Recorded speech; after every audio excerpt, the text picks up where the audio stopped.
Log in at ICTContact web portal. Select the main menu, Administration. Select the sub-menu, Agents Extensions, and click on it.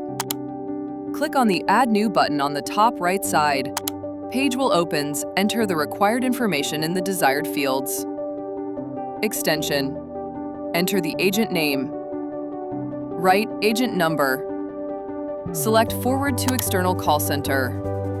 IP hostname provider. If you are using IVP-based trunk/provider, then enter IP address and otherwise add domain name of company which you are using provider. Protocol. Set the protocol as SIP, because for voice calls, SIP will be provider used.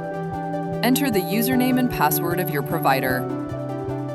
Enter extension phone number will be the number of external agent which will be transferred. Call limit means number of calls external extensions with handover.